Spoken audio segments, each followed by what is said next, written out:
Certainly hope this is not an indication of how the night's going to go.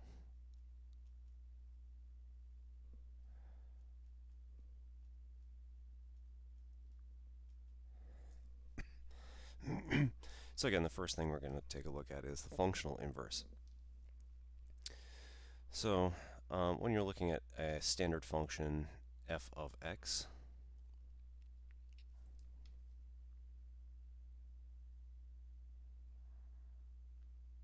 give me 1 second. Yeah, that's still... I feel like something's eating up my system resources pretty bad. Let me just check real quick.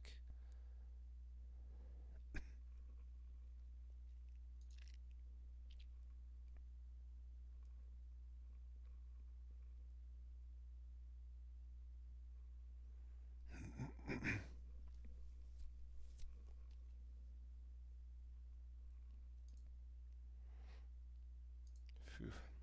Okay. Alright, Windows Modules Installer might be doing something. Hooray.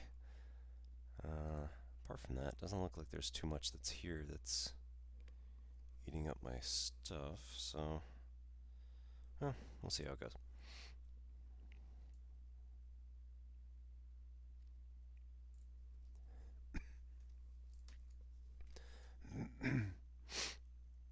Alright, so when we're looking at this, we're going to be looking at the functional inverse and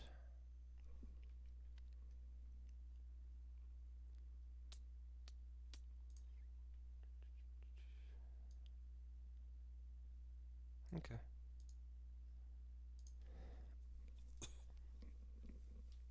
So you're looking at your standard f of x type of function. The set of all x values that you could possibly have here is going to be called your domain. And the set of typically y values, but we can also call them f of x values that we have,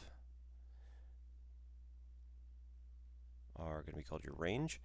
And typically when we pair up all of our functions, we're seeing that we have some sort of domain value that then goes to some sort of range value via this function f. So f is the essentially black box, or whatever you want to call it, that's doing some sort of operation onto x that is bringing that information over to the range, and you get a particular y value that is paired up with it. As we remember from the definition of function, you're not allowed to have a second item that is pairing the same domain item to a different range item.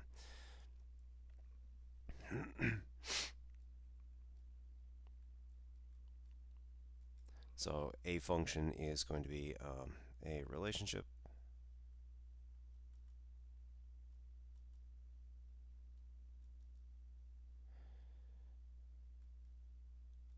which matches each valid input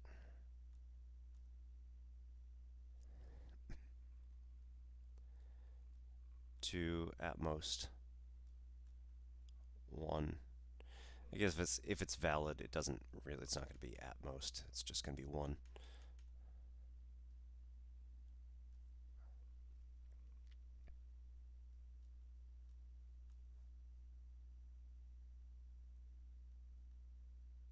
I'll stick value on the end of that. All right, so relationship in which matches each valid input value to one output value. And like I said, if it's not a valid input value, then we're not using it in the first place, so we're not going to mention it.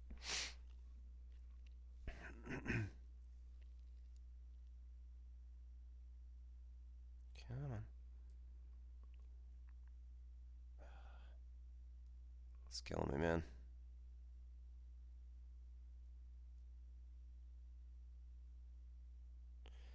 All right.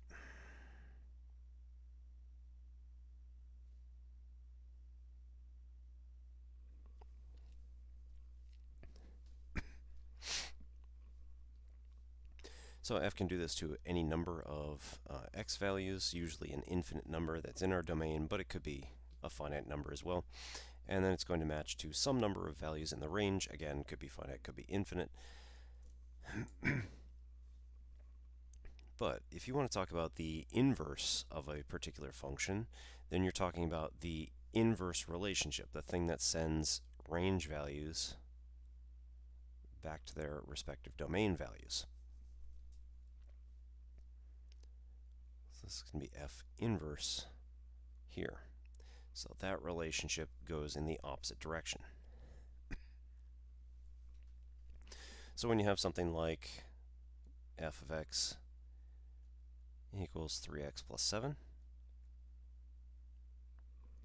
the functional inverse of this is again going to take all of our y values or f of x values that we get out of the particular function, and then it's going to spit back x values that come the other way. Now, we have done this all the time with just regular algebra 1, algebra 2 stuff. So we say like, okay, if f of x is 3, then what is x? So if f of x is 3,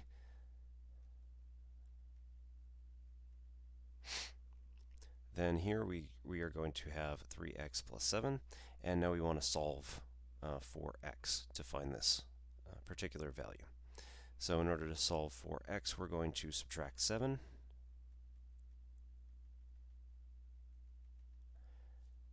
That's going to get us 3 minus 7 is negative 4 is equal to 3x plus 0, so don't need to necessarily write it. And divide both sides by 3. Here we divide 3 by 3, we get 1 each, and we have x is equal to a negative 4/3. So f of negative 4/3 could be written as 3, or we could write it the other way. Negative 4/3 is equal to the functional inverse of 3. So 3 was our output. We wanted the inverse of the original function, and negative 4/3 was the input to our original f function that it would have come from. All right, this is well and good for like any individual value, so we can plug one number in at a time, but it'd be awfully nice if we could just come out with an entire function. Find f inverse of x, just in general.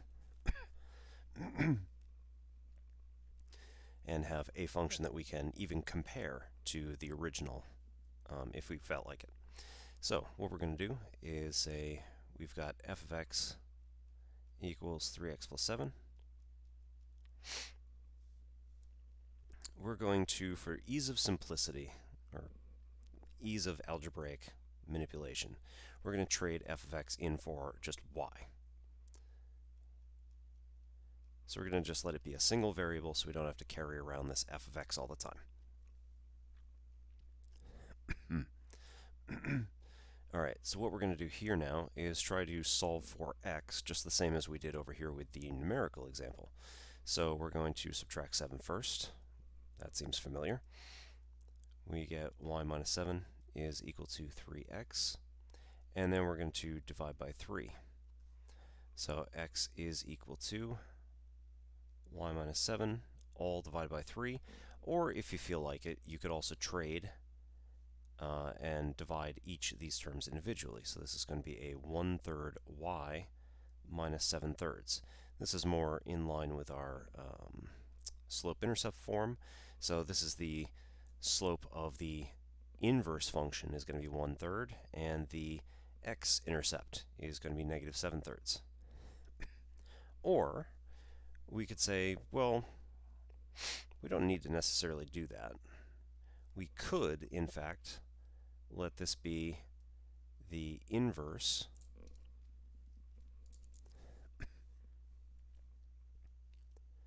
(1/3) times y minus 7/3 could be f inverse of our x. That's not right. Sorry.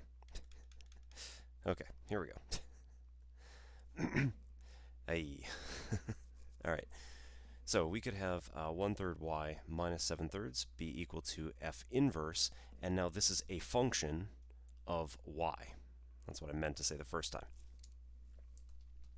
All right, so this is a function of y. Y is the input or the independent variable for this particular function, f inverse. Now, I don't know about you, but I don't really like having y as my independent variable. I much prefer x's as my independent variable. So, just like you can plug in any number or any variable that you want for any particular function, we could go ahead and say that this is going to be f inverse of x is going to be equal to 1/3. Our y just got traded for an x. 1/3 x minus 7/3.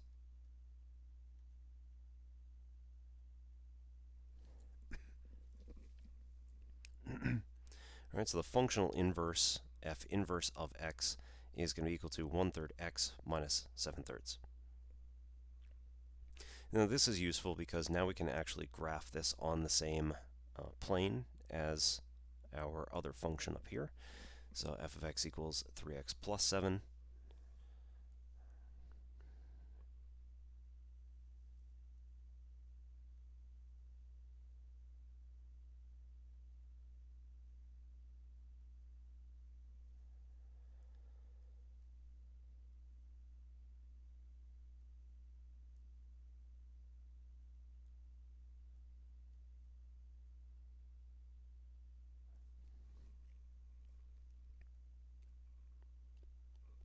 All right, if it's 3x plus 7, has a slope of 3, so either we can go right 1 and up 3, or we can go down 3 and left 1. So that ends up, -1, -4, -2, -1, and -3, -2. So we get something that looks roughly like this for our original function. Again, y equals 3x plus 7, or f of x.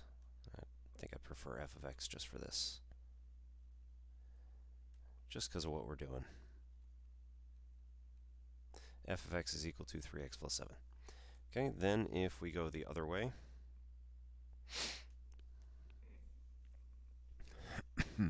we have here f inverse of x is equal to 1/3 x minus 7/3. So we're going to go down.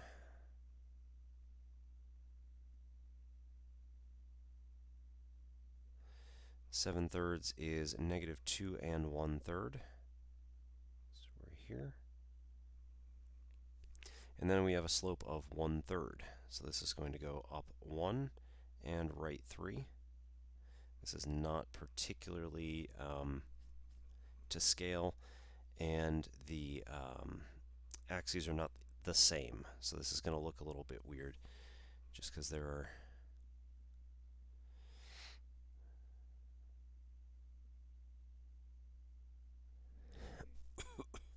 it's a little bit skew. Right, so our axes not being the same. If you end up squaring up your axes so they are worth the same amount going up and down and left and right, then this is going to look a little bit more interesting.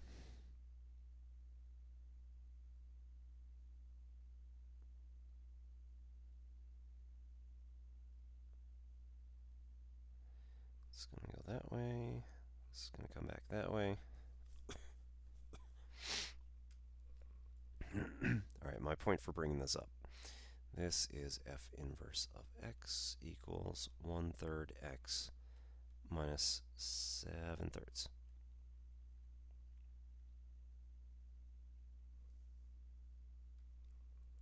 My point for bringing this up is that we have some interesting relationships that exist if we look at the line y equals x in comparison with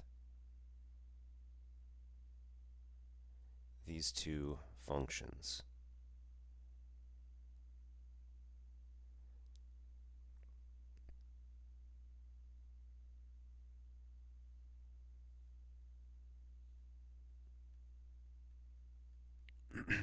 Again, this is not really to scale due to the fact that our axes are not the same.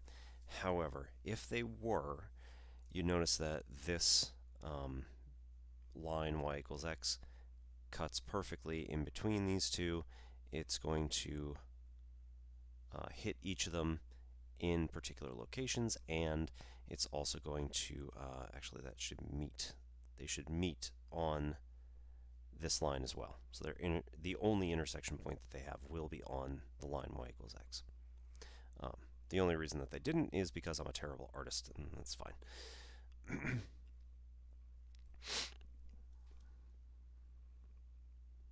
All right. So with this, we got a few more things to look at, and one of the big ones when we're dealing with functional inverses is the fact that not all functions are going to have functional inverses. All functions will have an inverse, but not all functions will have an inverse that is also a function itself.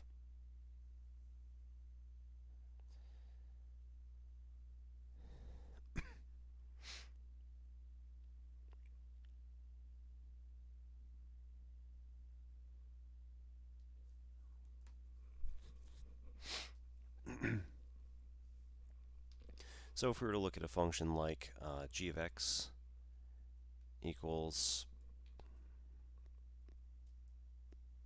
x squared plus 2x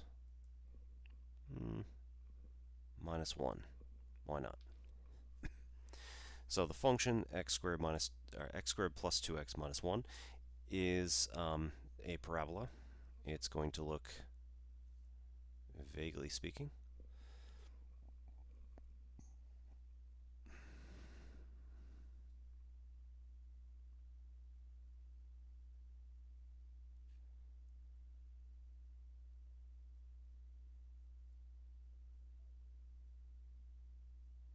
as I said, vaguely speaking. It's going to look like this.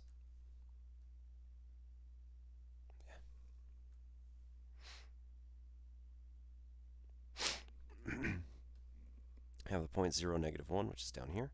And also, since the a value is positive, it's going to open upward, and our b value is positive, which means that the vertex will be on the negative side. We can see a little bit more clearly why.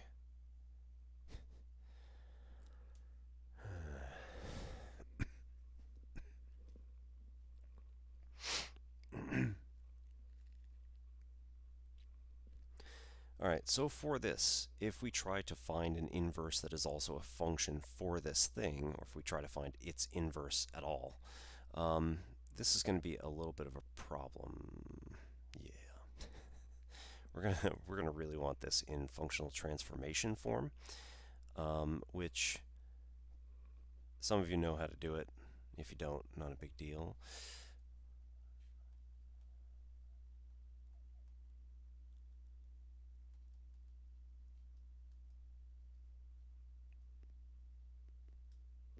So there's a few different ways that you can do it. One is to look for a times x minus h parentheses squared plus k, where you have your h and k as your vertex. This is commonplace. People use it all the time. I'm not sure exactly why h and k, but sure, why not? It works.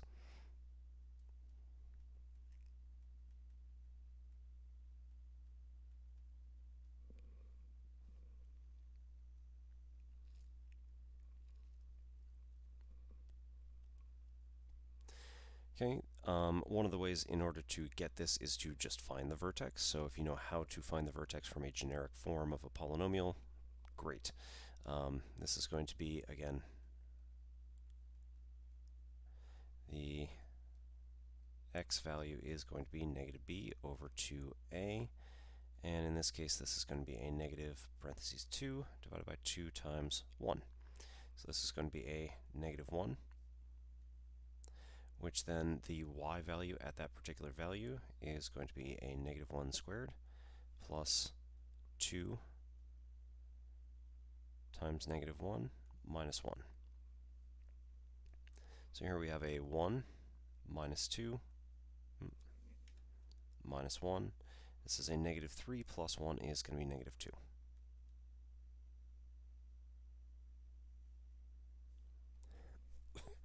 So with the vertex at negative 1, negative 2, our function transformation form with a equals 1 is going to be a nice, easy y equals 1 times x minus a negative 1 squared minus 2.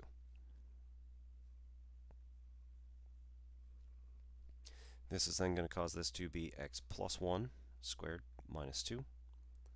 And again, with it being in function transformation form, this becomes much easier to work with. Here, this 2 can add over. You get y plus 2 equals x plus 1 parentheses squared. You're going to take the square root of both sides in order to get rid of the square that's here. So, I should probably watch where I'm going.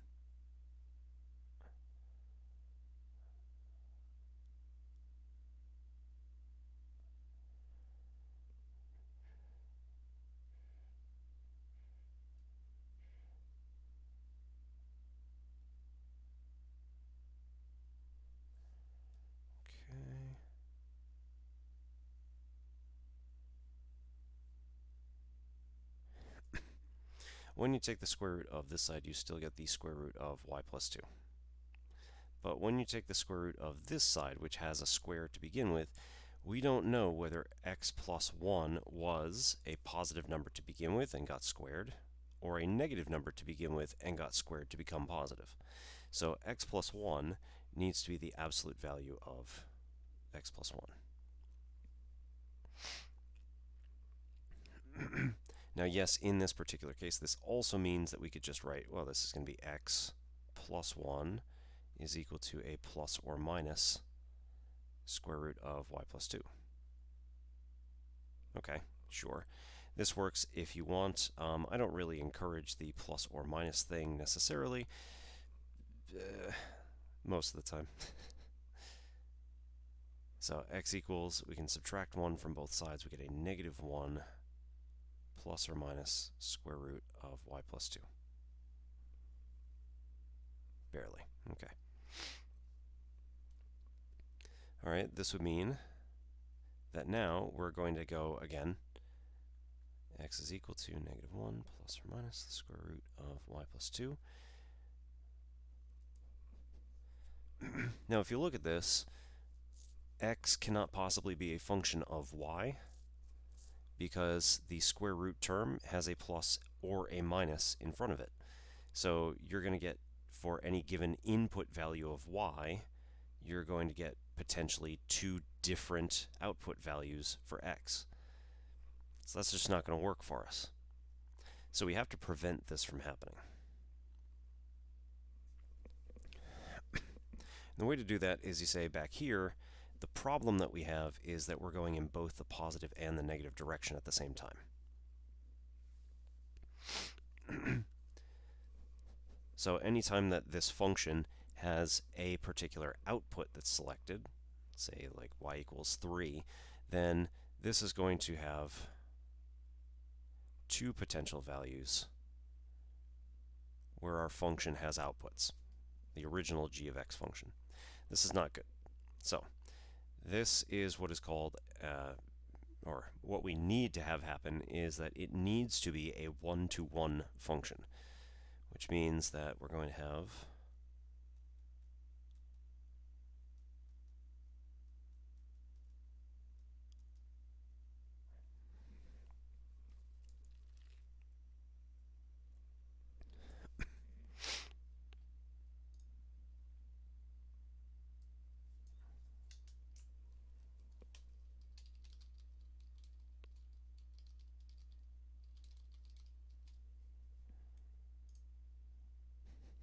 let's just update the stream. Anyway, what we're going to have here is one-to-one functions are functions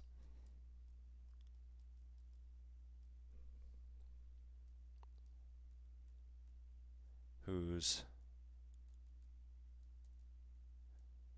valid inputs have exactly one unique output value. Now, unique is really the key word here, in that you cannot repeat your output values ever in any function if you want it to be a one-to-one, and therefore if you want it to have a functional inverse as well.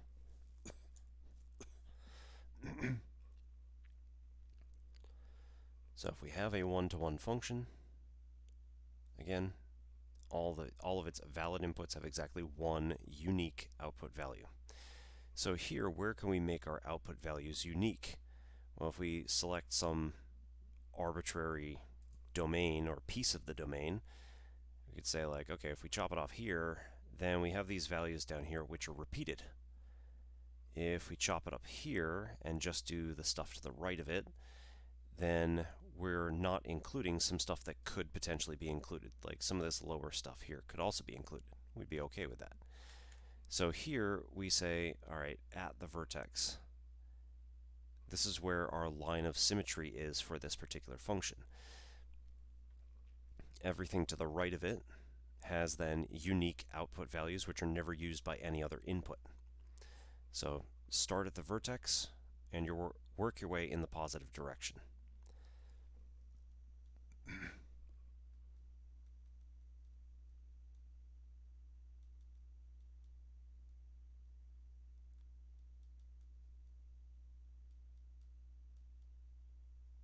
All right, so we're going to restrict the domain in order to make it a one-to-one function.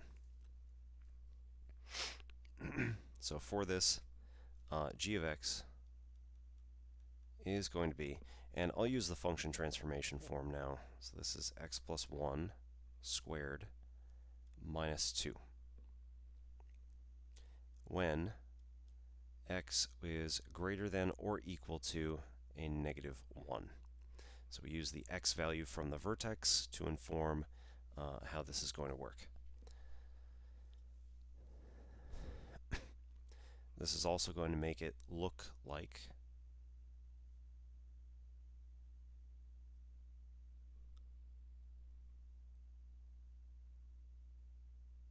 that. So we're only going to deal with now the right half of this particular quadratic function. So now this says, well, if we take that and we look at g of x as it is, we can now do the inverse of this particular thing.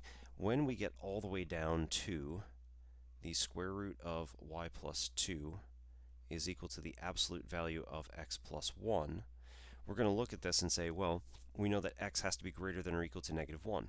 So if x is greater than or equal to negative 1, this is always positive. X plus 1 will always be positive. So we don't need the absolute value bars. It's just x plus 1 is equal to the square root of y plus 2. Subtract 1 from both sides, and x is going to be equal to a negative 1 plus the square root of y plus 2. And then again, use my little method here to say that x is now a function, g inverse of y.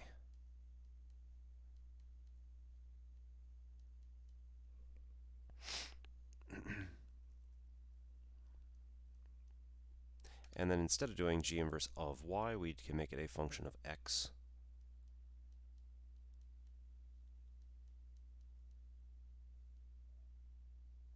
And now we found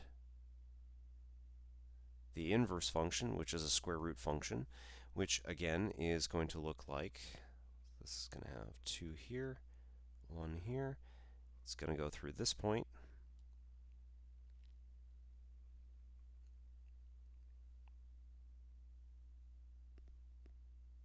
Yeah, okay, cool. It's also going to go there through that point, and it's going to be a square root function, so it's going to start out going upward faster and then start going out. Oops, that's not the right way. That's why. I knew it looked wrong. All right, so this is going to be All right, -1, -2 becomes -2, -1. That's also y. -2, -1.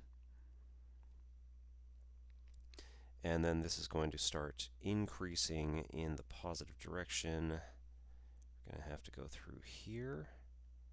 Again, 0, -1 becomes -1, 0. That's going to go that way. That's a little bit far. Yeah, it's close enough for now. All right, this is G inverse. There's a G.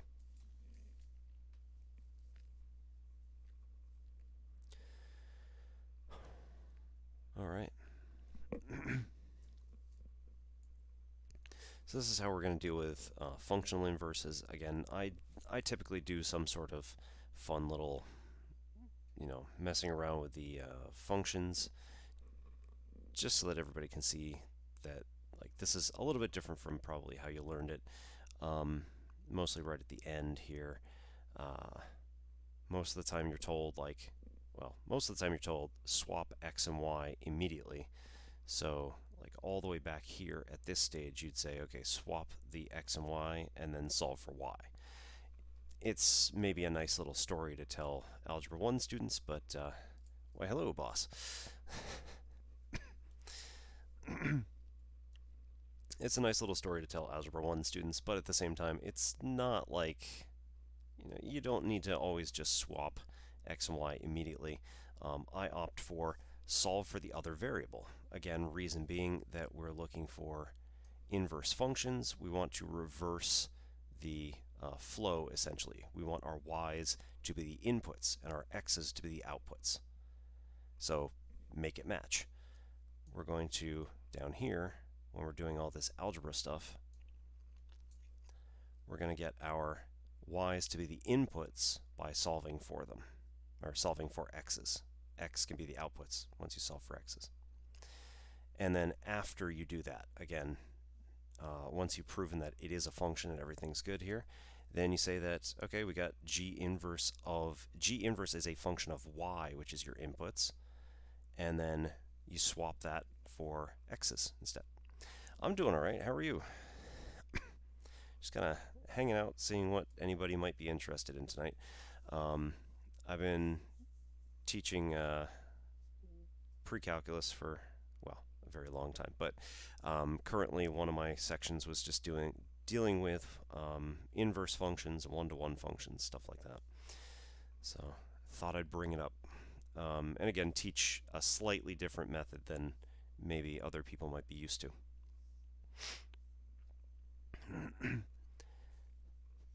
And if you have any input, feel free to chime in, because I also like learning other methods that other people do. The standard one for here is, again, like I said, swap x and y immediately and then solve for y, which is now buried in the middle.